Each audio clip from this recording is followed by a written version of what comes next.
Yeah, welcome everybody to this morning here in Taiwan morning, 9 o'clock, but 8 o'clock in the evening in Boston to this mini moon seminars program again. Today we have two talks, one at now and one at 11.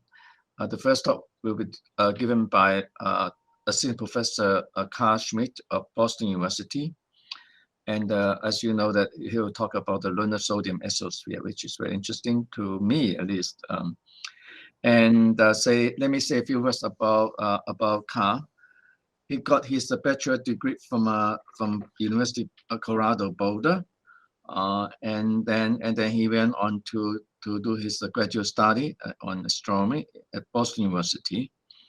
That's where he stays until now. His specialty is on the, I would say, exospheres of the moon and everything else. Because he just told me that he's now working also on and been working on the Io, which is the one of the Galilean satellites of Jupiter, which is very active, very dynamic phenomena. He is expert on this because being there since graduate study working on the moon. So he has a lot of things to tell us.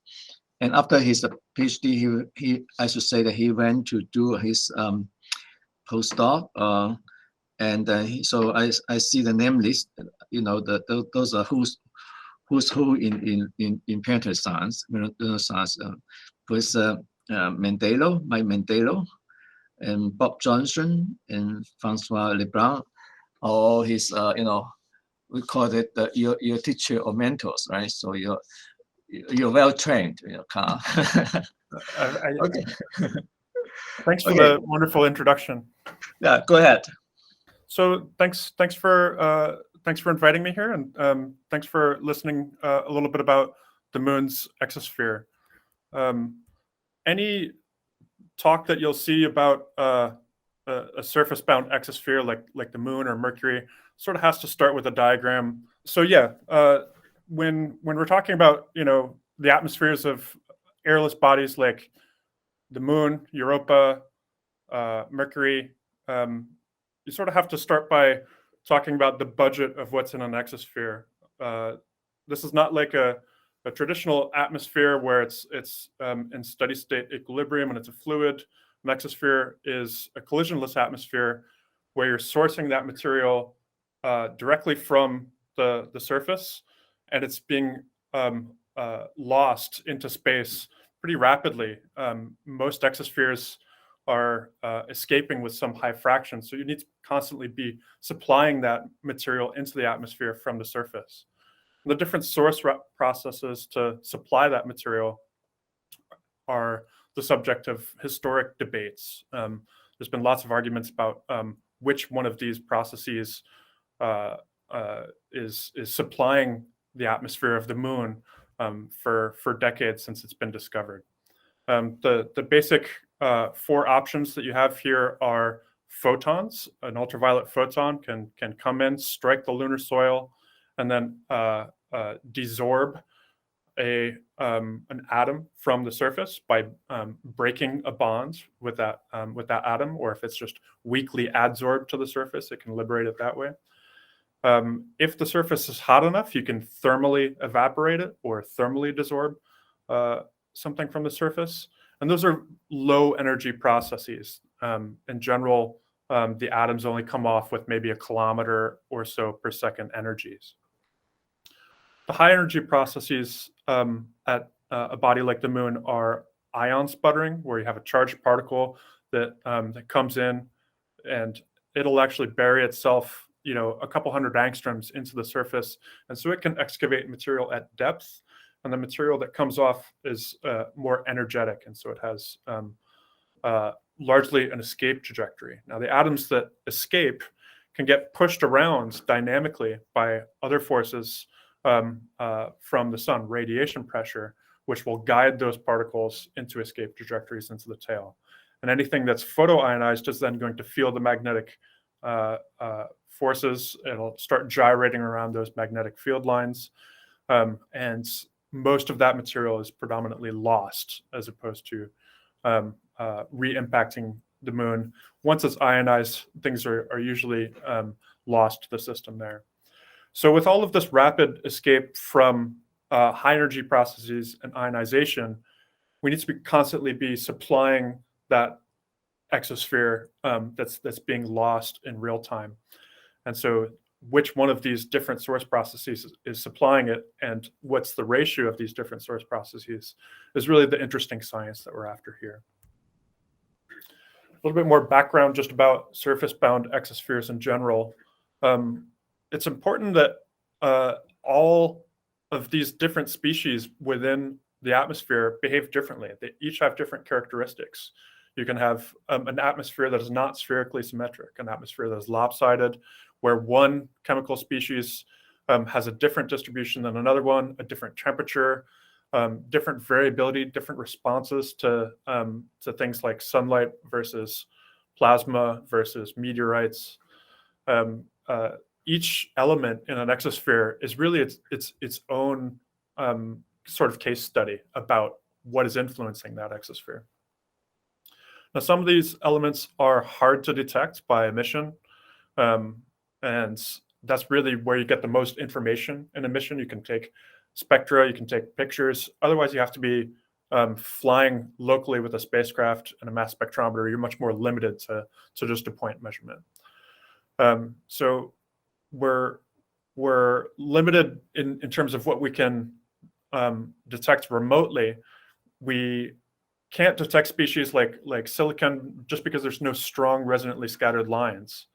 And there are lots of species that are more challenging to detect using telescopes in the moon's exosphere, but we think are there. On the other hand, there are also expected emissions where we know that there's lots of quartz on the moon's surface. Silicon dioxide should have oxygen in it, and any atomic oxygen that's coming out should resonantly scatter in the ultraviolet. The 1304, 1356 lines are very bright. We don't see those lines in the moon's atmosphere, and so some species are noticeably absent. What gets ejected into the atmosphere isn't just a reflection of what's in the surface, that is stoichiometric. It's not one-to-one where what is in the atmosphere is the same as what's in the surface. Now, you're probably wondering why we should care so much about this one species, sodium, in the moon's atmosphere. Well, sodium and potassium are the only species that you can observe remotely in the moon's atmosphere. These are because they have very efficient resonant scattering of sunlight. So a solar photon comes in, puts an electron into an excited state, and then when the electron de-excites, it sends the photon back out in a random direction. It's called resonance scattering. And we can take spectra of the moon's atmosphere. We can use narrowband coronagraph filters to take images of the atmosphere. But we're limited to just these two species, sodium and potassium, where it's bright enough to see those. There are emissions from helium in the ultraviolet that are bright enough that you can sense remotely, but that happens by co-adding large amounts of data. You can't really monitor the moon in helium wavelengths the way you can with sodium and potassium. So these are valuable tools to really understand the system that is the moon's atmosphere. I'm going to talk a lot about Mercury today, and Mercury and the moon are analogous in some ways, but they're very different in other ways, and each one can tell us something about the other one. So it's valuable to sort of do some comparative studies of these exospheres in order to teach you about one another. Now, the moon is tidally locked. The same face of the moon is always pointing towards the Earth, and that limits our viewing geometry. If we think about where we can look at the exosphere, it's not bright enough that you can look above the moon's disk. You're limited to measurements that are around the limb at the edge of the moon. And you're always viewing that same geometry. The limb of the moon is unchanged from the perspective of the Earth. So that's a pretty severe limitation that you can only overcome by going into space and putting an orbiter around the moon. If you want to study diurnal effects on the moon, looking at day to night variations in the atmosphere, well, those always happen at the same geographic locations from our perspective here on Earth. And so it's very hard to look at one effect and say, oh, that's a diurnal effect from, you know, a dawn enhancement or some local time effect on the moon, as opposed to some geographic effect that might have to do with the moon's mineralogy. So that's sort of one challenge that we have at the moon. A benefit is that it does pass through the Earth's magnetotail. It's in the magnetotail for about 4 days out of its 28-day lunation. And as it's passing through the magnetotail, it is shielded from the solar wind plasma. So that's a nice, convenient experiment that we can do to see what the effects of solar wind ion bombardment are.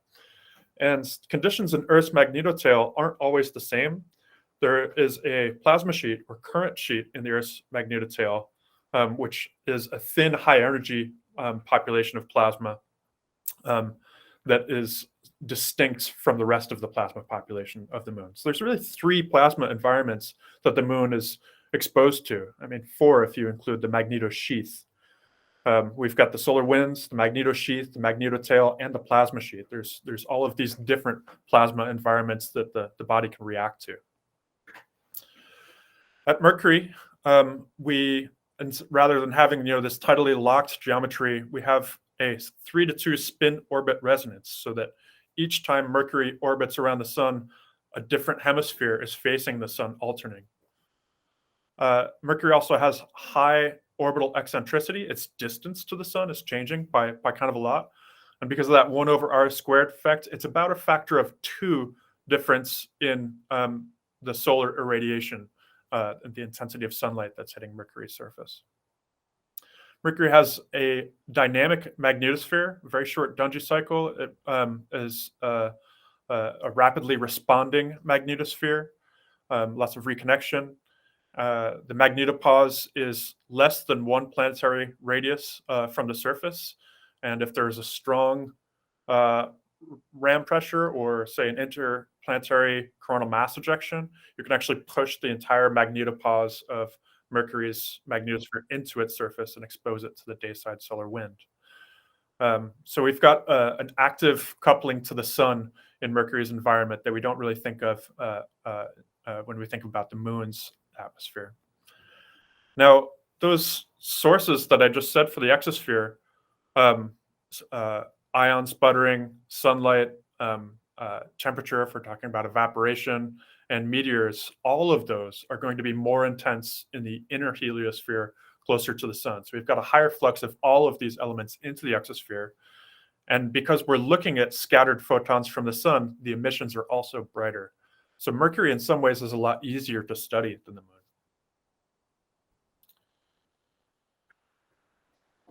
Now, let's talk about how we know what is supplying the exosphere. And there's a huge body of literature about this, and I'm just going to touch on a few things. But I think what solidified our understanding that photodesorption supplies a lot of the moon's atmosphere was a couple of studies in the late 90s. This image on the left comes from Potter and Morgan. This was a paper using a solar coronagraph. This was the National Solar Observatory at the time, had a coronagraph for studying the sun's corona. This black occulting disk that has the moon inside of it was to cover up the sun. It had a tunable filter so that they could tune it to wavelengths where there would be sodium emission lines, and they could take an image of the sun in sodium and study the sun's sodium features off of the solar disk, as well as things like H alpha in the outer corona and these different elements of the sun. So Potter and Morgan pointed this solar coronagraph to the moon and tuned it to sodium wavelengths, and were able to get an image of the sodium exosphere out using this tool. And if you look at the fall off from the surface of the moon going outward, it's a very, very extended atmosphere. It has a temperature of around 1,000 to 1,500 K. The hotter it is, the more extended it is.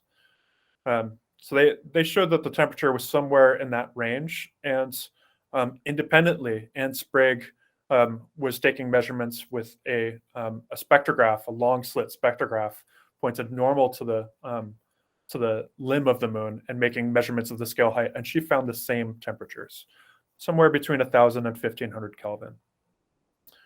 So that was the observational results, and within 1 year, there was a paper from laboratory data using time of flight measurements of laboratory samples of quartz and lunar rocks, studying what comes out when you hit it with ultraviolet photons and with electrons. It's actually the same process to liberate things, whether it's electron-stimulated desorption or photon-stimulated desorption in the rocks. It's desorption induced by an electron transfer that makes the atom bigger, and it breaks the bonds between sodium and probably oxygen or whatever else it might be bonded to.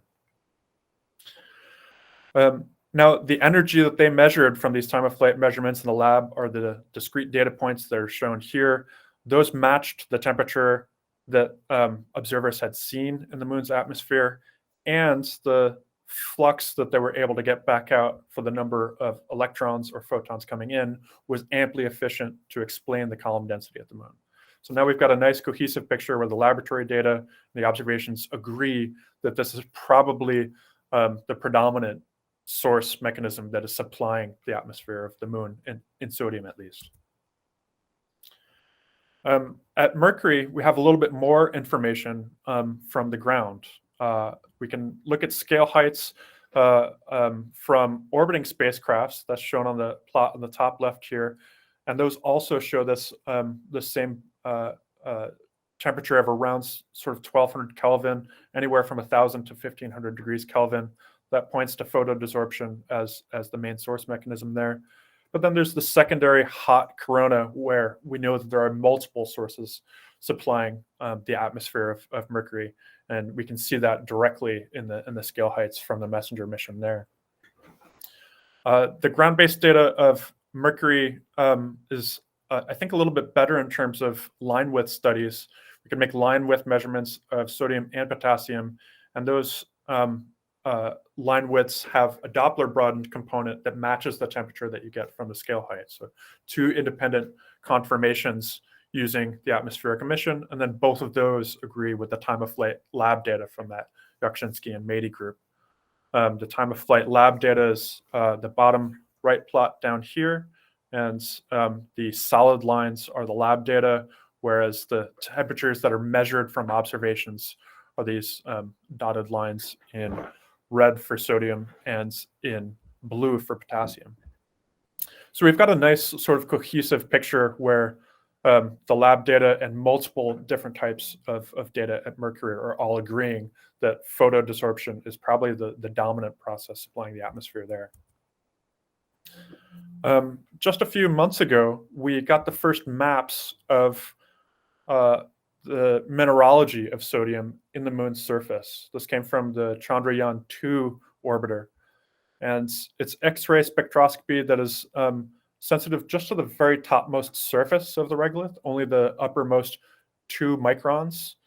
And it's pretty sparse. The map isn't a full coverage of the moon, but it does tell us a few important things. And one of the things that it tells us is that the abundance of that top 2 microns of soil of the moon is a lot more rich in sodium right at dawn than it is at other local times. So right around 6 a.m. here, the net weight of sodium on average is significantly higher than it is during the rest of the day side in the surface. And that's consistent with a reservoir of adsorbed sodium material, just free atoms that are weakly bound to the surface. They're bouncing around and landing on the night side, sticking where it's cold and collecting there, and then getting desorbed by sunlight when they rotate into dawn and hit that sunlight for the first time. So it's neat to see that in the solid state data from the soil. Another line of evidence for this sort of weakly adsorbed reservoir of sodium bouncing around planet Mercury here is these longitudes at which we see an enhancement in the atmosphere at 2 geographic longitudes. So the dotted line here traces 2 longitudes, and the emission column peaks at either longitude, whichever one is in sunlight. And that longitude changes as Mercury orbits the sun. So this was an observational result that sort of has a couple different explanations in the Mercury community. But the one I favor that I've been working on modeling is that this is actually deposition from the atmosphere that is then giving you an enhanced local source back into the atmosphere. So you could have an enhanced reservoir just at some particular longitudes from where material is landing back down. And what convinced me of that was that if you take an isotropic source of planet Mercury here and just release atoms in every direction into the atmosphere and look at where they would land on the surface, they're going to bounce if they hit a hot surface and stick if they hit a cold surface. So the temperatures here along the horizontal axis, and when it's hotter, the atoms are more likely to bounce and less likely to stick. So we're sticking to cold surfaces and bouncing off the hot ones. And due to Mercury's unique 3-2 spin orbit resonance, you get sort of a complicated pattern in terms of where the atoms can land. The planet is rotating just about as fast as it is revolving. And so the same hemisphere is facing the sun when we're nearest to perihelion. The day at Mercury is pretty bizarre. You can imagine being on the surface around this time and watching the sunrise. You would watch the sun come up and reach maybe 5 or 10 degrees altitude and then turn around and start setting again. And then reverse direction once more, and then your day begins at planet Mercury. So it's sort of a bizarre situation where, due to that syncing up of its revolution motion around the sun and its rotation, local time effectively stands still for this region at Mercury. And when local time stands still, that location where the atoms are bouncing and landing on their first cold surface gives you these 2 sort of enhanced longitudes around 90 and 270. So that's my working theory for what is causing this enhancement based on some tests with the models. But there are other theories for what could be doing this. Either way, it does point to that there is this sort of weakly bound adsorbed reservoir of free atoms that are bouncing around the surface of the planet at Mercury, just like there is at the moon. And I think that that's kind of neat to consider here, because it means that the exosphere over geological timescales could actually redistribute mineralogy and give you enhanced mineralogy of atoms like sodium and potassium at certain locations from the atmosphere. We almost never think about the atmosphere of an airless body affecting its mineralogy and its geochemistry, but it could. So I've been talking a lot about the low energy source of photons that are supplying the exosphere. Let's talk about some of the high energy sources, and we've got ion sputtering from plasma coming in and meteorites bombarding the surface. And this one paper that came out after the LADI mission shows both in the same data set pretty nicely. So starting from this plot on the bottom left here, this is the moon's orbit around the Earth. And this orange cone is when the moon passes through the Earth's magnetotail. And if you bin the data as a function of the moon's orbital longitude, when the moon exits the magnetotail, these locations in red appear that they're an enhancement in the exosphere. And so the working theory from the LADI team was that the Earth's magnetosphere is shielding the moon, allowing the exospheric material to build up.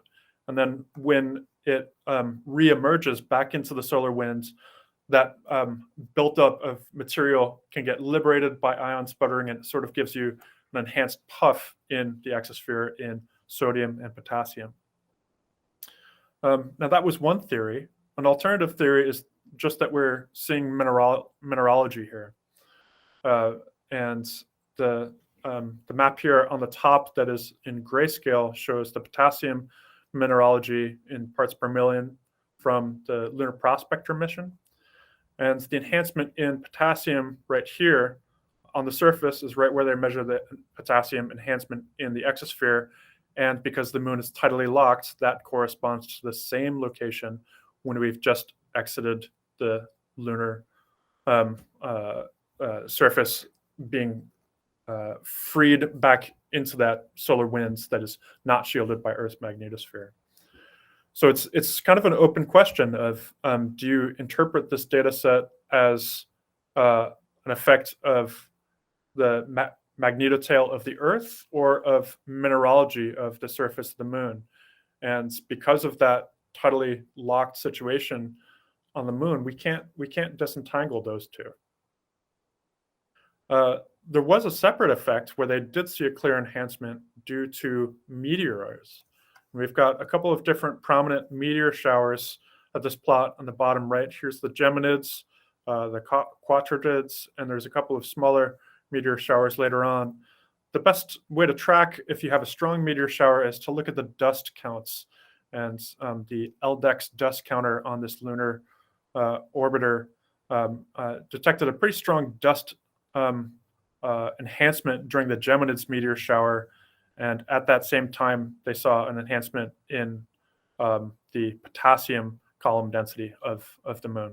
So we think that potassium, at least, and to a lesser degree, sodium does get enhanced when there are meteor showers that can garden the surface and eject some gases directly into the atmosphere. Now, the evidence for these magnetotail passages having a strong effect on the atmosphere is mixed. A lot of people are pretty skeptical that the passage through the magnetotail has any effect on the moon's atmosphere. And there's been a few studies that show that there's not really much of a response at all. And I've shown one here from the Kaguya orbiter by Masato Kagetani. We've got some variability in the moon's exosphere as a function of time. This is the modeled sodium surface density based on their data. And if you look at when it's crossing through the magnetotail, we get a pretty steady decline from first quarter through third quarter phases of the moon. And that decline is probably due to the Doppler shifting of the moon relative to the sun and changing radiation pressure and photon scattering associated with that Doppler shift. So there is no strong response seen at these dotted lines when the moon passes through the Earth's magnetotail. And a couple of other studies by Potter and Mandillo have found similar. Now, one exception is that when the moon is in the Earth's plasma sheet region of its magnetotail, which traverses the moon very quickly and is kind of a rare occurrence, the exosphere does seem to respond. Now, we don't have good evidence for this. There was only 4 measurements taken that showed this during lunar eclipses. So this is a coronagraph image during a lunar eclipse, and normally the coronagraph mask would need to be much larger. During a lunar eclipse, you sort of had a natural coronagraph where you're using the Earth's shadow as a coronagraph. But even the refracted light that is bent around the Earth is still enough to saturate your signal. So we're taking a small coronagraphic mask here and masking out the moon's limb and looking at the emission that is still coming through that umbra and penumbra in the Earth's shadow.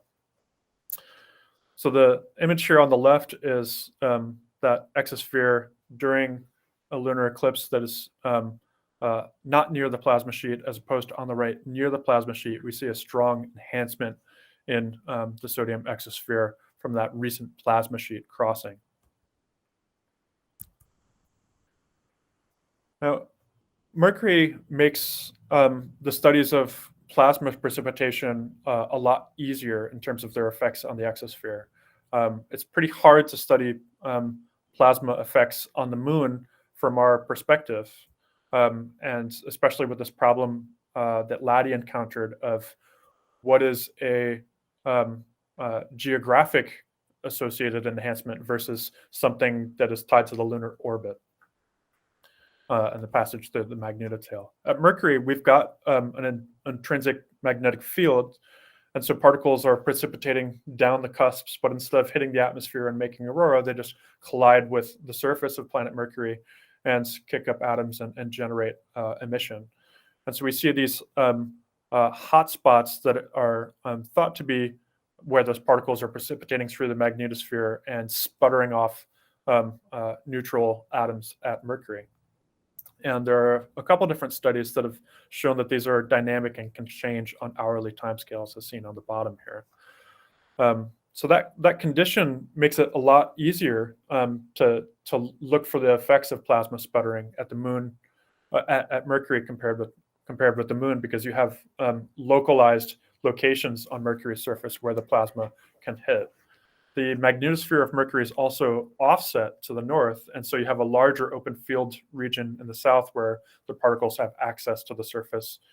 And indeed, we see frequently an enhancement in the southern cusp region of Mercury's exosphere.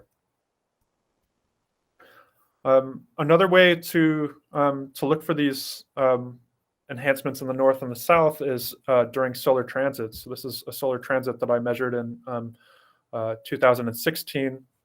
This is the disk of Mercury against the sun. You can see that granulation structure on the solar disk here. And each pixel here has a spectrum corresponding to it.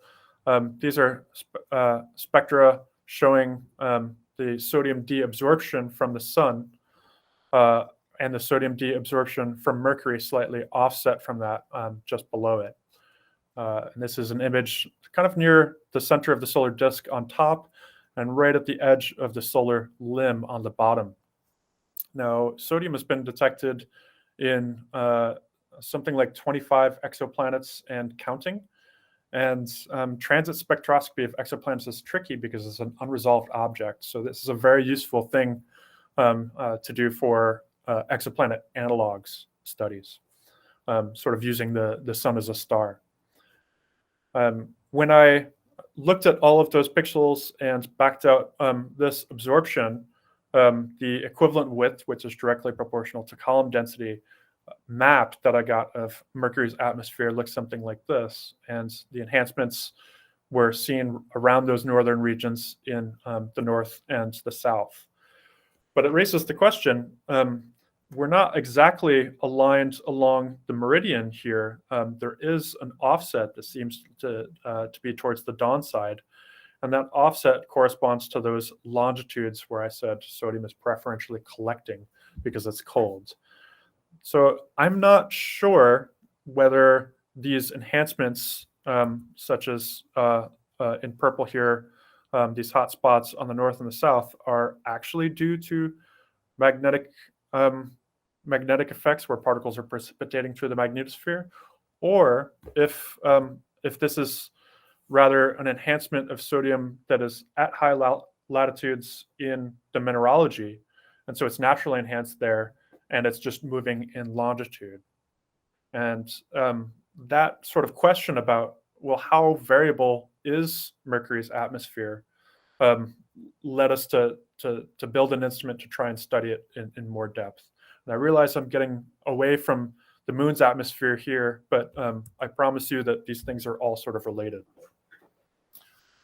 So the instrument that we built to study Mercury and how it responds to solar wind dynamics is called the Rapid Imaging Planetary Spectrograph. It was designed by Jeff Baumgartner. He's that guy down here at the right next to his instrument. And this is it installed on a 1.8 meter telescope in Arizona.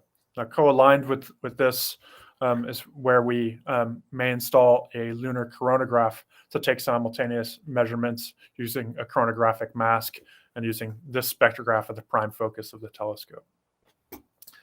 So this instrument was designed with planet Mercury in mind, but it can also study the moon. It's built as a visiting instrument, so it's currently installed at the EOS 3.7 meter in Haleakala on the top of Maui in Hawaii. It is remotely operable, so as long as the telescope can point, we can run the instrument remotely, and that's useful for ground-based support for missions like Bepi Colombo and its instruments on board. It has a dedicated instrument to study Mercury's sodium atmosphere, and we're especially interested in comparisons with that. So the data looks something like this. There's an imaging channel on the bottom that gives you a crescent image of Mercury that's about 7 arc seconds across. And then the spectra on the top are here, where you see the continuum emission from reflected sunlight, where you have the solar absorption lines from sodium in the sun's atmosphere, and Doppler shifted from that are the emission lines from Mercury's atmosphere. So Mercury is always so low in the horizon that the seeing is terrible. The conditions for observing Mercury are very poor. And so the natural motion of the atmosphere will move the planet around the spectrograph slit, and we can take measurements at various locations around the planet and then stitch that back together and make a map of where the emission is across the planet's disk. So this is relatively fast data where we're trying to beat atmospheric seeing here by running at video rates. So this is 20 frames per second, and I've actually slowed it down, so it's playing slower than real time.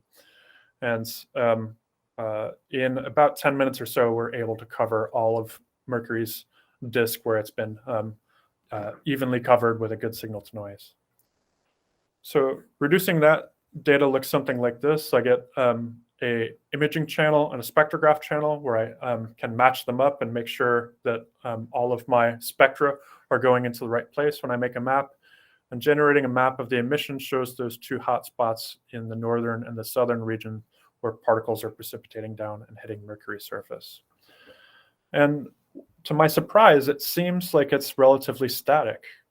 This is a steady state picture where I'm not observing much large changes on Mercury's atmosphere on a day-to-day basis. And the solar winds and the magnetosphere of Mercury is quite dynamic. We expect there to be significant changes, but this image that I get from this instrument frequently looks something like this on the bottom center panel here, and it seems to be quite static and not have much variability to it. That leads me to believe that I don't think plasma precipitation is all that important for generating this structure at Mercury. And by proxy, I don't think it's necessarily that important at the moon.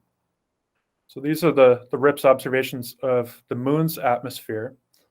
This is the same instrument, but now I'm taking the spectrograph slit and orienting it normal to the moon's surface and making measurements of the atmospheric emission just in one dimension along the spectrograph slit.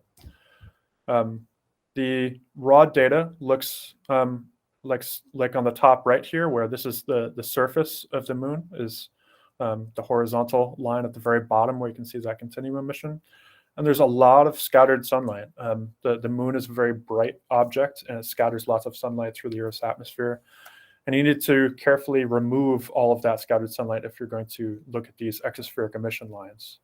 So I take a spectrum of the disk of the moon where I just don't let the telescope track and let all of that image slide by and generate a spectrum of the lunar disk, and then carefully multiply and subtract that from the data off the lunar disk in order to isolate the exospheric emission. And you can see how close those data on and off disk are. The signal from the exosphere is quite faint. And so the moon is a pretty hard object to observe because you've just got so much scattered sunlight, even off the disk, that you're trying to remove. You need a very accurate estimate for how much scattered sunlight there is relative to those faint emissions from the exosphere. What I get from data like this is a scale height, the scale height of around 145 kilometers, I think corresponds to similar temperatures that they've seen in the exosphere of around 1,000 Kelvin or so. But one thing that I didn't expect was that the line width changes as a function of altitude, and that probably has to do with photon scattering. Those photons have recoil momentum, which is adding a heating mechanism to the atmosphere over time. Now, if I want to study the effects of sputtering and meteors on the moon or on Mercury, the best place to look is not close to those planetary disks, but rather in the escaping population of gas. There is a tail of atoms that is blown away by radiation pressure, the photon momentum from sunlight pushing on these atmospheres that shapes their atmospheres into a tail-like structure that looks like a comet. And that tail is highly sensitive to Doppler shift. So because there is absorption in the sun's atmosphere, and in this case, planet Mercury is Doppler shifting relative to those, it changes the brightness of resonant scattering that you observe, but those photons also had momentum. It changes how much you're pushing on the atmosphere and how much you're distorting the shape of the atmosphere through these added dynamics of radiation pressure. This is a static image of a static model of planet Mercury, where if you just ejected atoms into the atmosphere at a constant rate and watched the response, it would get brighter and fainter because of this effect. So the tail of planet Mercury changes pretty significantly depending on where it is in its orbit. But there are some structures in the tail that are independent of this. So the northern lobe of the tail, the southern lobe of the tail have a different brightness level. I can see that quite clearly in ground-based data. If I take a spectrograph slit and align it north-south, I frequently see the northern lobe of the tail enhanced in sodium.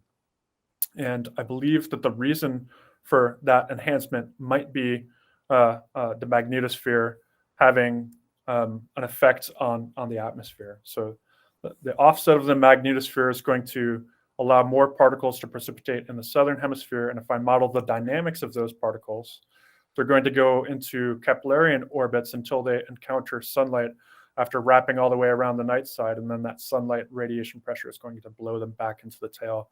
And an enhancement in sources in the southern hemisphere will give you an enhancement in the tail of the northern hemisphere at Mercury. So this all sort of paints a consistent picture where I'm seeing a brighter region in the south due to that offset magnetosphere correspond to a brighter region of the tail in the north.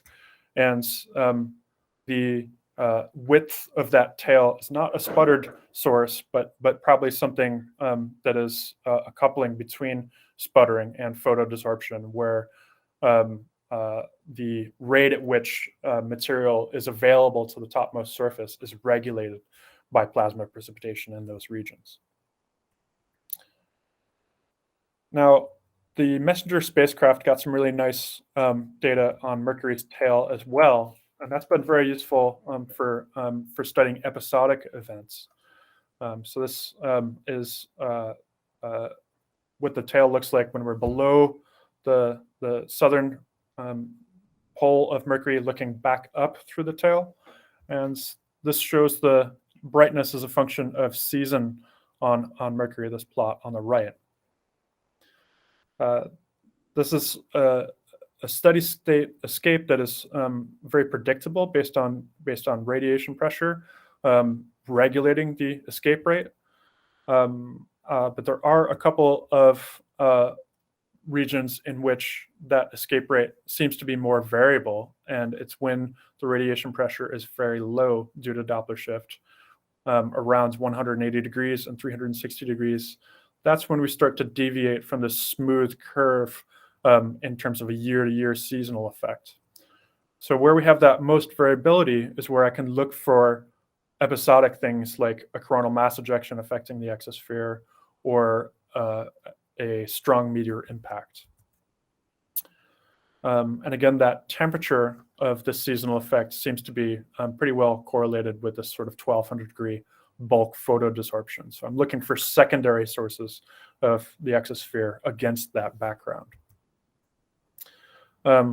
We did find a couple of events. There's a strong enhancement here relative to the steady state background, which we modeled in black. This is sort of point by point measurements of a moving target in terms of the spacecraft geometry.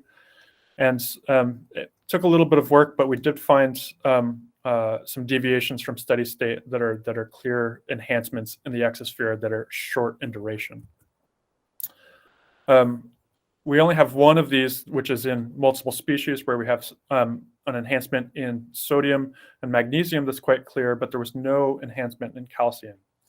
And that tells us that whatever caused this, the calcium that came off was probably in a molecular form. It condensed out into a molecular form because we know that there was a lot of calcium in the mineralogy, and it had to be released through the same process that released the other two atoms.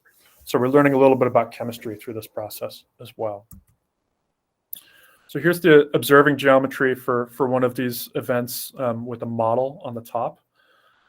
This spectrograph slit that is scanning back and forth through the tail is this little white aperture that's moving through the cloud. And the spacecraft itself is also moving. So getting this geometry right took some doing. Now, for sodium here on the left, radiation pressure blows that cloud anti-sunward pretty quickly. But for magnesium, the cloud goes into Keplerian orbits. There's not strong radiation pressure. And the point at which all of those orbits cross again gives you a spike where you have an enhancement at those crossing locations. So the dynamics for sodium and magnesium are quite different. They have the same mass, but one has radiation pressure and one does not. A surprise from this study was that it definitely has to be a meteorite as opposed to solar wind sputtering because it's so short in duration and it's so localized. We tried a lot of different sources and a lot of different durations that could be different reasonable enhancements in terms of ejection into the atmosphere, and this very much needed to be a point source. The temperature of those micrometeorite vapor products was much hotter than any of us expected. I needed to have about 10,000 degrees Kelvin in order to match the sodium data, and even hotter, about 15,000 for magnesium. If I had a temperature that was around 3,500 K, which a lot of modelers had been assuming previously, the width of those enhancements were just too narrow and the fall off was too rapid. So it was kind of nice that we could use these particular meteorite impacts at Mercury to then tell us that these impacts should be affecting the moon, and the place to look for them would be the lunar sodium tail. This is the only image of the lunar sodium tail that's yet been taken. This is a chronographic image where we're blocking out the moon with a mask at center and looking at the sodium tail behind it. And the way that you know that it's the tail versus scattered sunlight is if you see the shadow of the moon being cast into that emission behind it. It's still very difficult to know what is scattered sunlight that isn't properly subtracted from the exospheric sodium signal. So beware of some artifacts when you look at data like this. Now, the lunar sodium tail has this very interesting property where when it's blown backwards by radiation pressure around new moon, those atom trajectories encounter the Earth's gravitational field and they get focused like a lens. And so if you look at new moon phases away from the moon in the sky, in the complete opposite direction, you can see that backscattered light from this sort of cone of emission that is focused particle trajectories of sodium. And it gives you a spot right at new moon away from the moon's direction in the night sky. This shows up in all-sky cameras. These all-sky cameras were meant to study sodium emission in Earth's upper atmosphere around 90 kilometers or so. And this spot was found serendipitously. Now, we've been doing some long-term studies of this spot. This all-sky camera has been running for more than 20 years, and now there are multiple sites of all-sky cameras. And one thing that came out of this was we had thought initially that micrometeorites from meteor showers would enhance the moon's atmosphere, because the first time we ever measured was during the 1998 Leonids, when there was a particularly strong emission. When we looked at the whole data set, the other meteor showers didn't have any noticeable enhancement.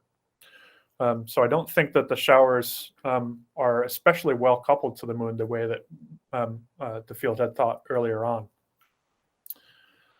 However, sporadic meteorite flux does have a known pattern as a function of season on the Earth. The sporadic meteors, which are actually dominant in terms of the flux, is variable as Earth goes around the sun. And if I correlate the brightness of this escaping sodium moon spot with the sporadic meteor flux, I get a rather strong correlation, R values of somewhere around 0.8. Another thing that came out of this is the geometry in 2 dimensions of the lunar sodium tail. We're really probing where the Earth is in the lunar sodium tail when we're making this measurement, and the moon goes above and below the ecliptic plane. And when it is above the ecliptic plane to the north, that seems to give a brighter spot. The only reason that I can think of that would be true is if the lunar exosphere was not north-south symmetric. So just like Mercury is not north-south symmetric due to its magnetosphere, maybe the moon's atmosphere is asymmetric due to some mineralogy.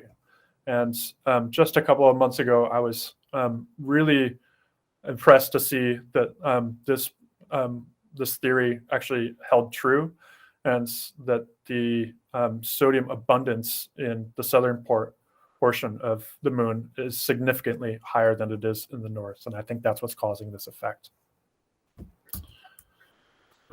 So I've done some work modeling the shape of the lunar sodium spot that happens when the escaping tail encounters the Earth.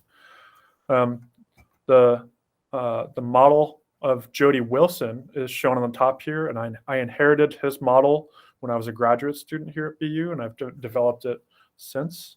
And Jody's done some work on this. He does a pretty good job of getting the shape of the apparition right, but one thing that's interesting to me that I've struggled with as well is when you have the brightest spot, the model is very much along the ecliptic direction in the east-west, whereas the data themselves are highly extended north-south. And I have very much struggled with my model to try and reproduce that. So I can reproduce the overall structure and the location of the spot quite well, but I cannot reproduce the spot shape. And here's one thing that I thought might be going on would be parallax from the Earth. So these are 2 different all-sky camera sites looking at that spot from different locations at the Earth. And the lunar sodium spot has a different shape depending on where you are topographically. Now, I incorporated that topographic information into the viewing geometry of Jody's model, and it did not fix the problem. So this is now, sorry, just give me 1 second.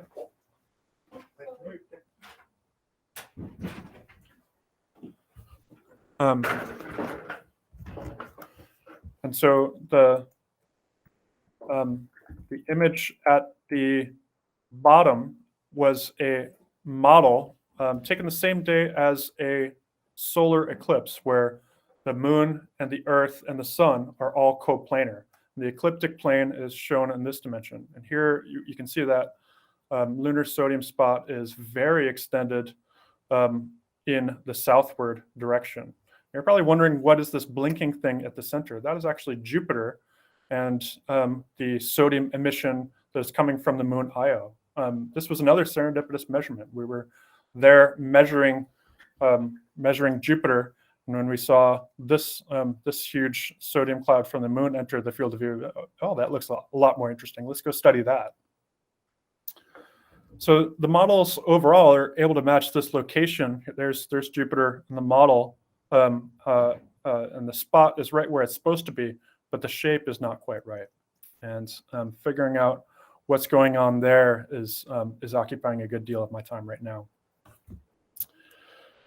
And that's what I wanted to get through today. I see I'm just about at time, so I'm going to wrap it up here. A few brief takeaways. Overall, the moon is an exciting topic to look at with a telescope. It's a great target, but it's a challenging observation due to how much scattered sunlight there is. And it can be difficult to disentangle scattered sunlight from the faint exospheric emissions. I think a lot of measurements are kind of uncertain in terms of the scale heights and the line widths. And there are a broad range of published values, some of which may be true and some of which may be artifacts due to what a challenging observation it is. Meteor showers and sporadics are influential, at least in terms of the escaping component of the lunar sodium atmosphere. And the sporadics seem to be more influential than meteor showers do. The plasma environment matters surprisingly little, with one exception, and that's when the moon is in the Earth's plasma sheet. And near new moon, the tail of escaping atoms that is leaving the moon is focused by the Earth's gravity into a lunar sodium spot that gives you an enhanced emission. That escape rate is quite stable. It's around 10 to the 22 atoms per second. So that's at least what we need to supply in terms of the source rates. And the mineralogy is distinctly imprinted onto the lunar exosphere, both in terms of north-south and sodium, and also in terms of the 2D map that came from potassium. And I realized that was a lot. Thank you for listening to it all, and I'm glad to take questions. Yeah, thank you so much, Carl. It's really very, I would say, comprehensive and clear talks on comparing the moon and Mercury on the sodium emission. We have questions. We have still a couple minutes for questions. Ian Lai, Ian, you want to have questions? Can you just speak out? Or Carl, can you read from the chat box? So I see how to distinguish the production rate of sodium from different mechanisms on the moon by remote sensing. The answer is that it's not easy, and because it's not easy, people have argued about the production rate from different mechanisms, for decades. You can look at the things that change with time, like the meteor influx rates during a meteor shower, and can then tell you how influential meteor showers are relative to the background rate. But if the background is photons, the photon rate doesn't change from the sun all of that much at the moon like it does for Mercury. Mercury's eccentric, so its distance to the sun changes a lot, but the moon does not. In terms of the source distribution for photodesorption, the other question was, can I talk about the source distribution for where photons would be on Mercury? The flux is certainly highest right at the subsolar point, where the photons are the strongest. But we may have depleted already this thin reservoir of adsorbed sodium by the time you have reached the subsolar point in Mercury's day. Mercury's day is very long, and that takes weeks of time. And so you might be sort of bound by how much material the sunlight has access to, because the photons can only go to the topmost monolayer or two of atoms on the surface. Okay, and the second one, you see that he asked, could you talk about the PSD source distribution on Mercury? Oh, yeah. So I think I got them both. And I see one more question here. Why is more atomic species detected in Mercury's exosphere?